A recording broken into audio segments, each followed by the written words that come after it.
Atenção, moradores.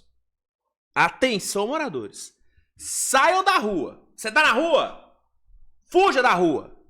Fuja da rua, vai pra casa, porque a alcateia está solta. Me dê, babá. A alcateia tá Me solta. dê, babá. Os lobos estão na rua. Me dê, babá. Os lobos estão na rua. Estão famintos, tá? Estão famintos, viu? Meu Deus do céu. Meu Deus do céu. Ó, seguinte, gente. Vamos encerrar os nossos trabalhos nessa quinta-feira. Vamos encerrar os nossos trabalhos falando sobre a classificação do nosso querido, né? Do nosso querido lobo, né? Nosso lobo está classificado para o segundo round dos playoffs. Nosso lobo venceu o jogo 6 contra Denver. Um jogo 6 duro para Minnesota, né? Porque o time que já tá sem o Anthony Edwards, já tá sem o Donte DiVincenzo, perdeu o Ayo Dosunmu pro jogo de hoje, né? Ayo Dosunmu que vinha sendo um dos melhores jogadores de Minnesota na série. Um Ayo Dosunmu que no jogo 4, foi o jogo 4 ou jogo 3? Foi o jogo 4, né? Que o Edwards e o DiVincenzo machucou. Não foi no jogo 4? O Ayo Dosunmu decidiu esse jogo, dropando 43 pontos na cabeça de Denver. A maior pontuação da história de jogador de Minnesota nos playoffs. Minnesota perdeu esse cara pro jogo de hoje. Minnesota teve que ir pro jogo de hoje com o Terrence Shannon como titular. Ele que nunca foi titular em playoffs na vida dele, né? E acredito eu que em temporada regular também ele deve ter tido pouquíssimas experiências como titular. Eu acabei não puxando aqui, mas imagino eu que ele foi titular muito pouco na vida dele. Então, era um cenário difícil para Minnesota. Beleza, jogava em casa, tinha vantagem ali do ginásio. Inclusive, o Target Center virou bomboneira, né? Virou bomboneira o Target Center. O clima lá é uma coisa absurda, cara. Assim, eu, mesmo torcendo por um time que... Não sei se dá pra dizer que o Thunder é rival de Minnesota. Não sei se chega a tanto. O rival de Minnesota é Denver. Denver é rival de Minnesota. Mas são rivais de conferência. Mesmo eu torcendo por um rival de conferência de Minnesota, eu tenho que admitir. O que a torcida de Minnesota tá fazendo nesse playoff e o que essa torcida costuma fazer em playoff é uma coisa absurda. É uma coisa absurda. O clima que a torcida gera no Target Center, eu vou te falar, cara, é um dos climas mais opressores pro time visitante em toda a liga. Assim. Claro, o TD Garden é um caldeirão, o Madison Square Garden é um caldeirão, mas o que Minnesota faz no Target Center é uma coisa assim, é de arrepiar, velho. É de arrepiar. Porém, mesmo tendo a vantagem do ginásio, a vantagem da torcida e tal, cara, a gente tá falando de 3 jogadores com médias de dígitos duplos de pontos. Brincando ali, Minnesota tava sem o quê? Potenciais 50 pontos sem ter esses 3, né? Então, era um cenário difícil para Minnesota. E do outro lado, a gente tinha um Denver que, beleza, tava sem o Aaron Gordon, que fez uma falta absurda para esse time. Absurda a falta do Aaron Gordon. Peyton Watson também não conseguiu se recuperar para a série. Outro que fez uma falta gigantesca e que pode ser que fique livre no mercado nessa free agency, né? O Peyton Watson, ele é agente livre restrito, se não me engano, né?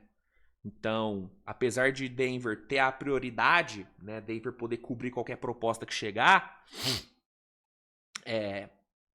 meio que ele vai poder ouvir outras propostas, né? E já tem muito time interessado no Sr. Peyton Watson, viu? O Lakers é um deles, tá? Então, Denver vai ter que abrir o bolso pra segurar o menino.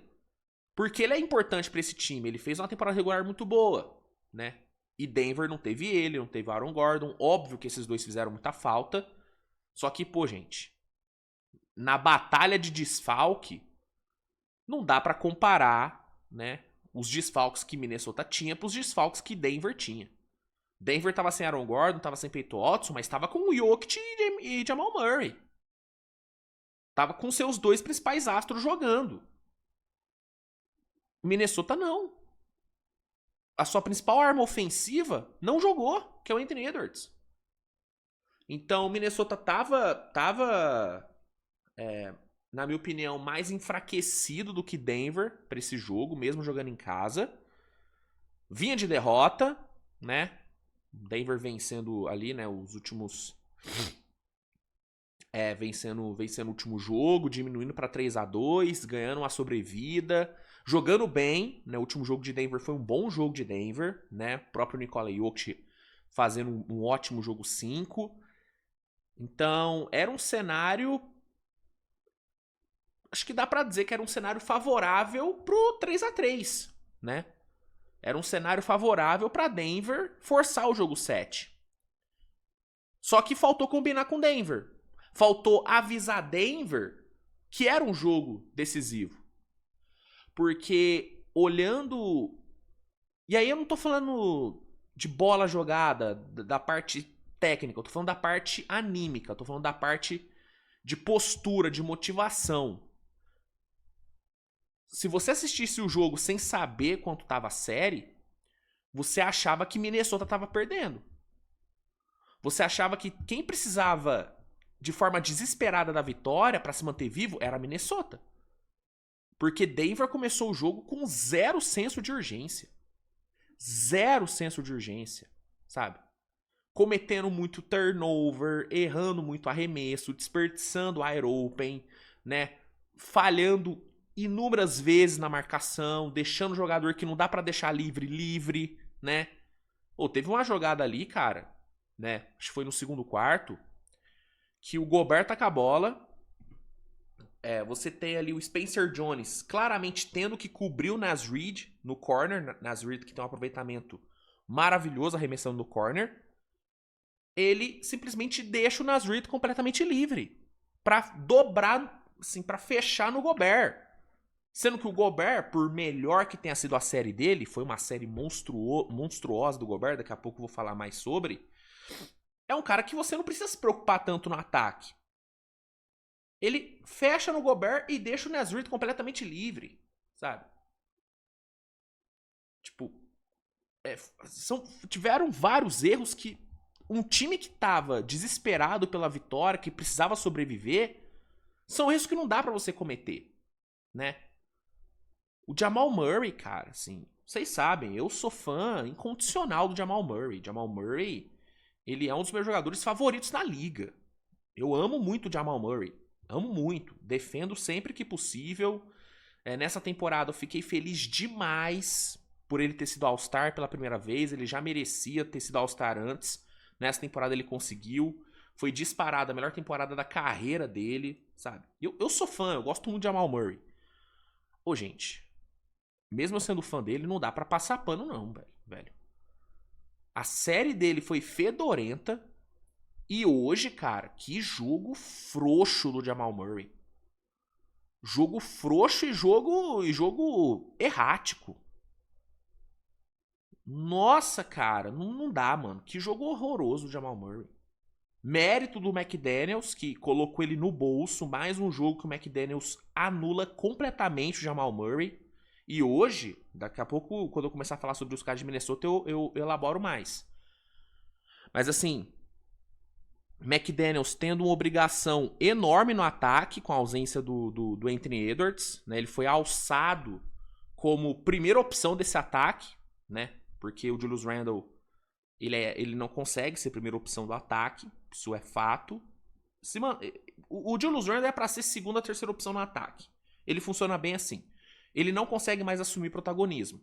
E vou te falar, cara, é até bom o Julius Randle não querer ser protagonista, tá? É até melhor. Então o McDaniels teve que assumir esse posto de primeira opção ofensiva, ao mesmo tempo que ele ainda teve que se manter defendendo o Jamal Murray. E fez um trabalho impecável nas duas funções. O Jamal Murray, cara, anulado pelo McDaniels, só que acima dele ter sido anulado, acima do desempenho defensivo espetacular do McDaniels, você teve um Jamal Murray frouxo. Frouxo. A palavra é essa, frouxo. Cagado. Chegou no final do jogo, cagado o Jamal Murray. Com medo de arremessar. E quando arremessou, errou tudo. Aquele Jamal Murray que acabava com o jogo nos clutches, que inclusive brigou pelo clutch playoff dele nessa temporada com o Shea e o Anthony Edwards, esse Jamal Murray não apareceu em nenhum momento nessa série. Em nenhum momento. E hoje, quando o time mais precisou, de novo não apareceu. Né? De novo não apareceu. Então você teve um time com a postura longe de ser a postura ideal para um jogo como o jogo de hoje. Você teve um Jamal Murray sumindo, fazendo um jogo muito ruim, 4 de 17 nos arremessos, cara. No jogo mais importante da temporada de Denver, o cara acertou 4 arremessos. Você tem noção disso? 4 arremessos, né? Então você teve o Jamal Murray cagado, um Christian Brown que, assim, acho que se fosse dar um prêmio pro pior jogador de Denver na série, cara, o Christian Brown, ele estaria disputando forte esse prêmio, tá? Porque me fala um jogo bom do Christian Brown nessa série. Um jogo que ele foi impactante. Se teve um. Se teve um. E olha lá. Uma série fraquíssima do Christian Brown, né? O Spencer Jones, eu nem consigo criticar o Spencer Jones, porque não era nem pra esse cara estar jogando. Sabe? O Spencer Jones ter sido titular por tantos jogos na temporada e por ter sido titular no jogo mais importante de Denver na temporada, é uma pena. Porque não era pra acontecer. Assim, era pro Spencer Jones ser... Cara, era pra ser banco mesmo. Fundo de banco. Só que por conta da lesão do Gordon e do Peyton Watson, infelizmente ele teve que jogar. E é um cara... Não dá pra você ter o Spencer Jones titular num jogo desse tamanho. Não dá, entendeu? Não dá. Cam Johnson fez um bom jogo, né? Apesar de não ter acertado nada no clutch também, cara, assim, foi o melhor jogo do Cam Johnson se bobear na temporada, né? 27 pontos, 5 de 10 no perímetro, 8 rebotes. Ele foi bem pra caramba, né? Foi bem pra caramba. O banco de Denver, assim, o Bruce Brown não conseguiu fazer nada, Ty Jones também, bulhufas. Tim Hardaway veio pra 13 pontos vindo do banco, ajudou, né? Sinceramente, eu não consigo criticar tanto assim o banco de Denver. Eu critico os dois principais jogadores. Eu critico o Jamal Murray por ter sumido. E eu critico o Nikola Jokic, cara. Porque hoje, assim, sendo justo, não foi um jogo ruim do Jokic, não, tá? Muito pelo contrário. O maluco meteu um 28, 9, 10. Sabe? Um 28, 9, 10. Flertando com o triple-double. Foi um muito bom jogo do Jokic. Mas assim como o Jamal Murray não acertou nada no clutch, não apareceu no clutch, o Nikola Jokic também não. O que foi o clutch do Nikola Jokic? Não fez nada, não acertou nada. Aquelas bolas espíritas que ele matou várias e várias e várias vezes nessa temporada, né? Aquela bola que ele matou na cara do Anthony Davis naquela série contra o Lakers, na campanha do título de Denver, vocês se lembram? Não teve isso hoje, cara.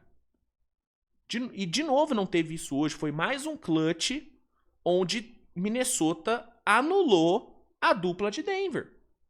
Uma dupla que até essa série era a dupla que eu mais confiava em clutch time na liga. Você perguntasse, Luiz, você tem que ir pro clutch e você pode escolher uma dupla pra jogar esse clutch pra você. Quem você escolhe? Eu escolheria Jokic e Jamal Murray. Porque são dois caras que sempre performavam em clutch. Sempre entregavam em clutch. Na maioria das vezes. Nessa série, irmão, Minnesota acabou com essa dupla. E vou te falar, mudou a minha visão sobre a dupla. Eu que colocava os dois como a melhor dupla da liga há muito tempo, há muitos anos eu coloco os dois como a melhor dupla da liga. Depois dessa série, eu tô repensando isso aí, cara. Eu sinceramente tô repensando isso aí. Porque no duelo entre a dupla ofensiva de Denver e a dupla defensiva de Minnesota, no caso McDaniels e Gobert, a de Minnesota sobrou nessa série. E hoje, de novo. Eu quero que você faça o exercício de lembrar de alguma bola que o Murray e o Jokic mataram no clutch hoje. Tenta lembrar. Tenta lembrar. Não teve, cara. Né?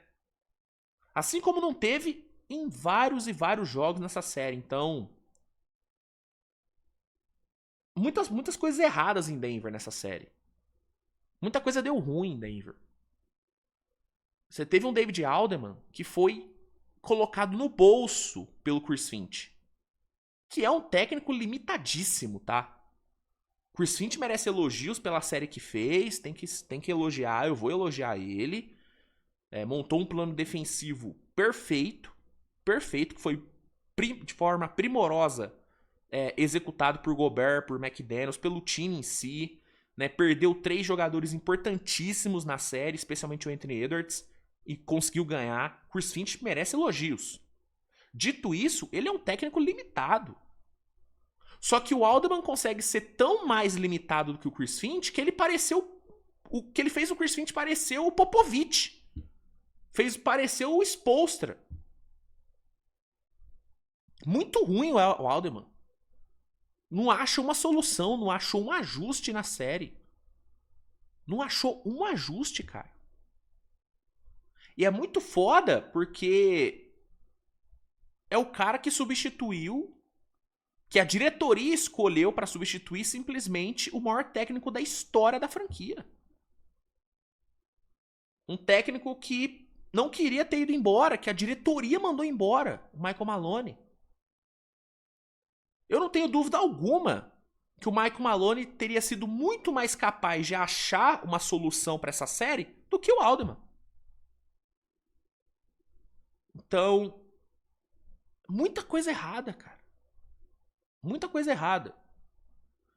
E acima dos méritos que Minnesota teve, que foram enormes, você teve um Denver decepcionando muito, cara. Né? É uma conquista enorme para Minnesota, uma vitória enorme, sim. Ao mesmo tempo que é uma decepção enorme para Denver. A gente tá falando de um time que era cotado, inclusive por mim, para ser candidato a título. Era um dos favoritos fortes a título. É o time que tem o melhor jogador de basquete do mundo. E esse time caiu na primeira rodada para o Minnesota, que não teve o seu melhor jogador disponível. E 2 reservas de suma importância de Vincenzo e Ayosumo. Denver caiu para esse time. Não dá para usar outra palavra que não seja decepção. Sabe? No final dos playoffs, quando eu fizer o vídeo de maiores decepções e tudo, Denver vai estar no topo. Porque é uma decepção enorme, tá? Enorme. Sacou?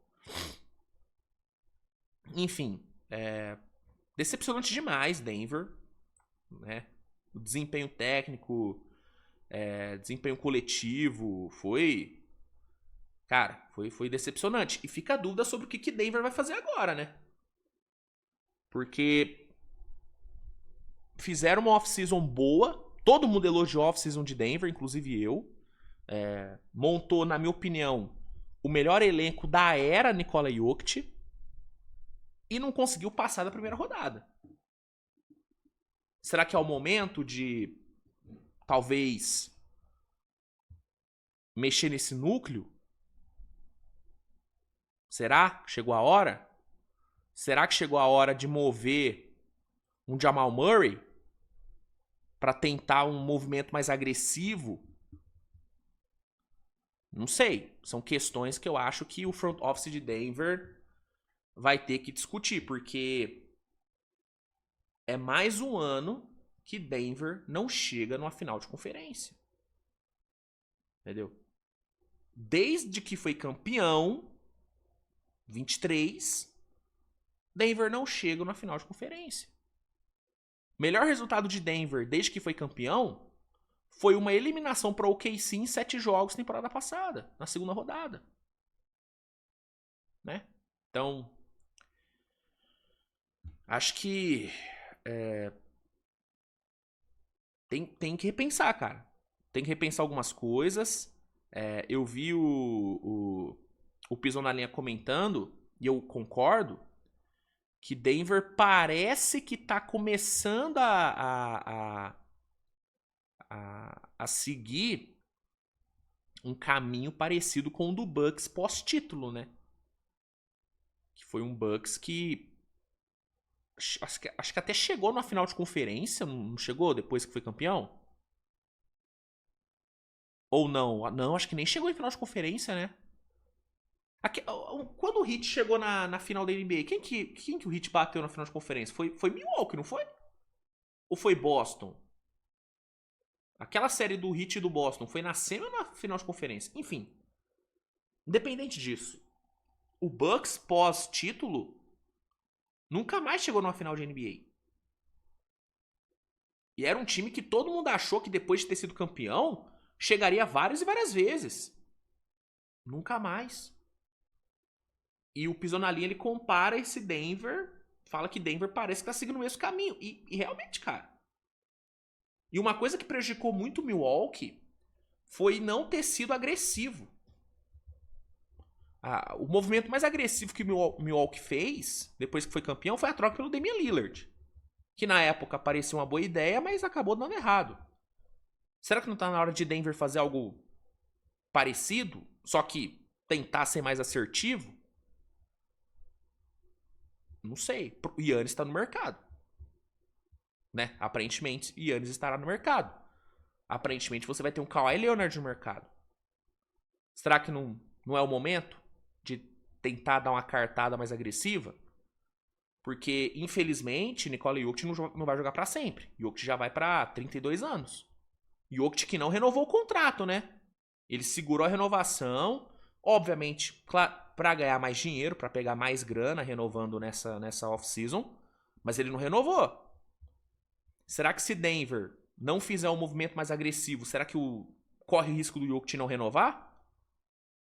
Não sei. Sinceramente, não sei. Então, acho que são coisas que Denver vai ter que discutir internamente, porque o time deu uma estagnada legal, mano.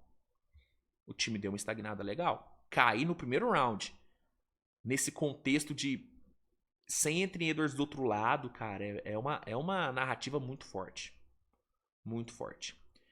Assim como é muito forte para Minnesota, né? Se é uma decepção Denver cair para um Minnesota sem Anthony Edwards, para Minnesota, cara, classificar sem o seu melhor jogador e sem outros 2 jogadores fundamentais é de um mérito, é de uma grandeza absurda, né?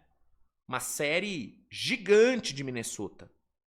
Uma série gigante de Rudy Gobert, tá?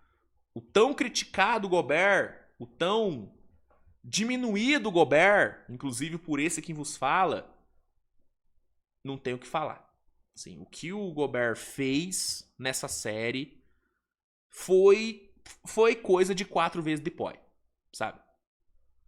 Poucas vezes, e aí falando sobre mim, poucas vezes eu vi o Gobert e eu de fato enxerguei um cara que foi 4 vezes depois. Poucas vezes, cara. Eu sempre tive uma visão de que o Gobert não era digno de 4 depois, que ele não merecia 4 depois.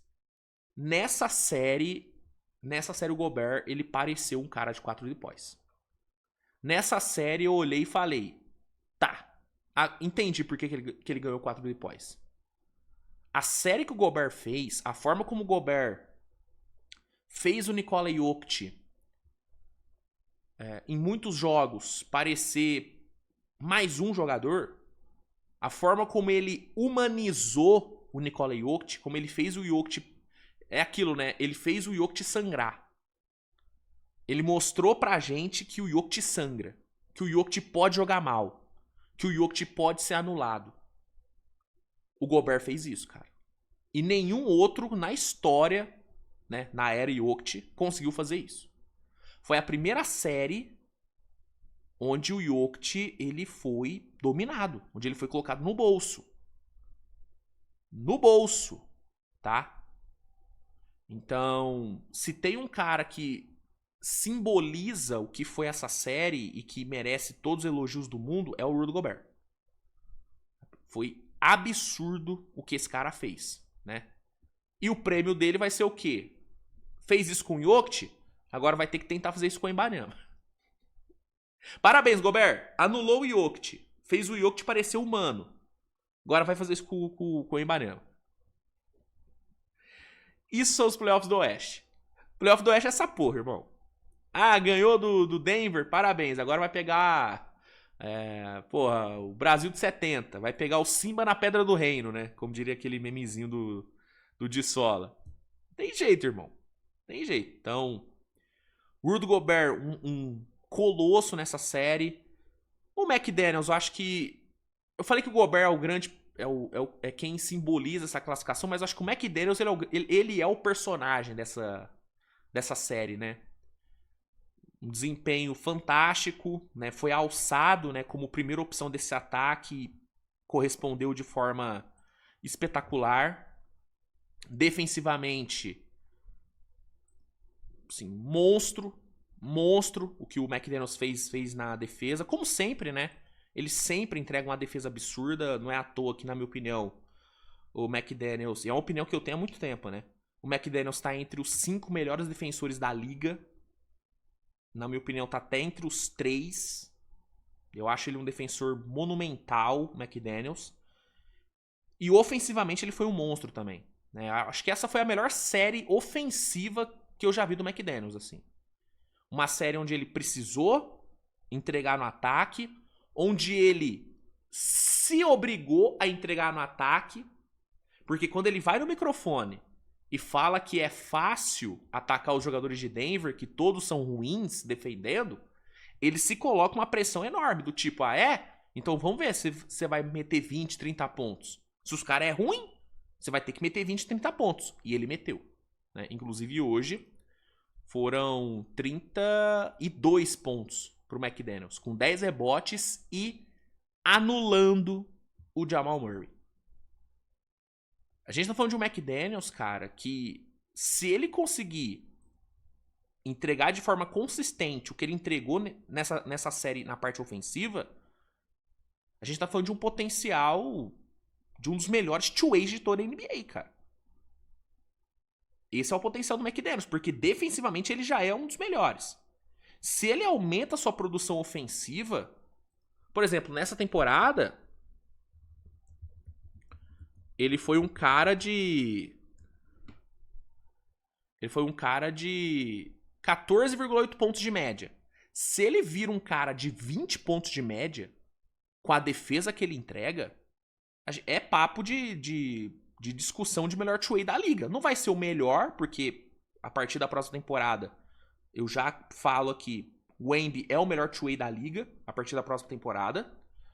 Mas o McDaniels ele tem potencial de entrar num top 3 aí fácil.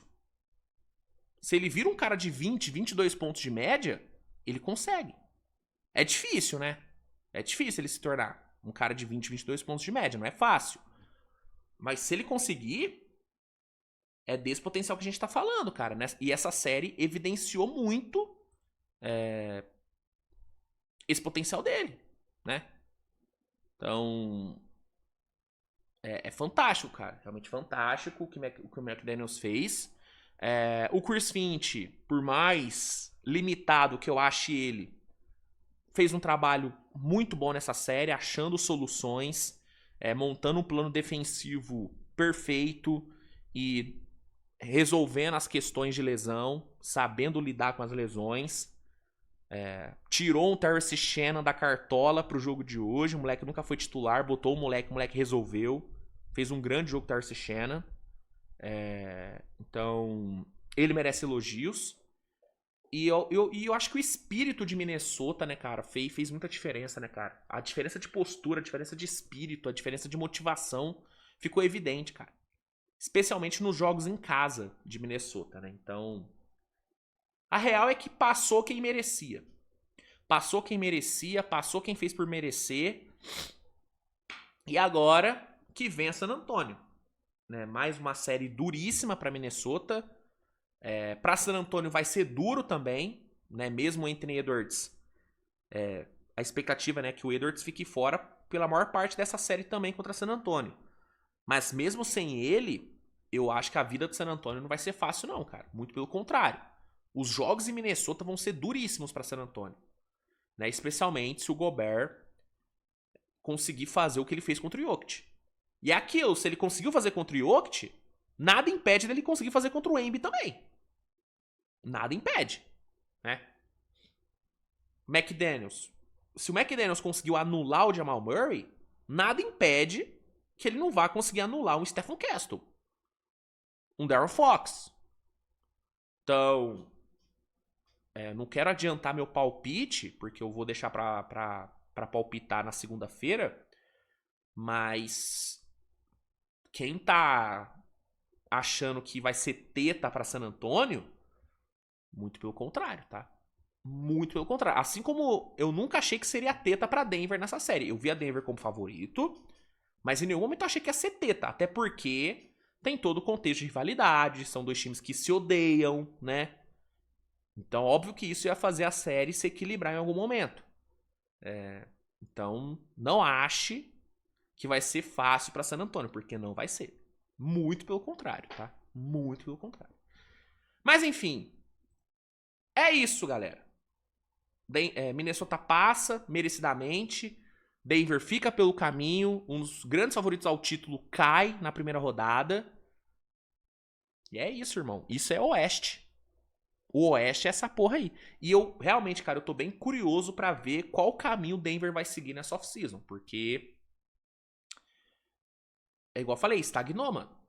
O time estagnou legal. Em contrapartida, você tem o Minnesota que sempre eleva no playoff.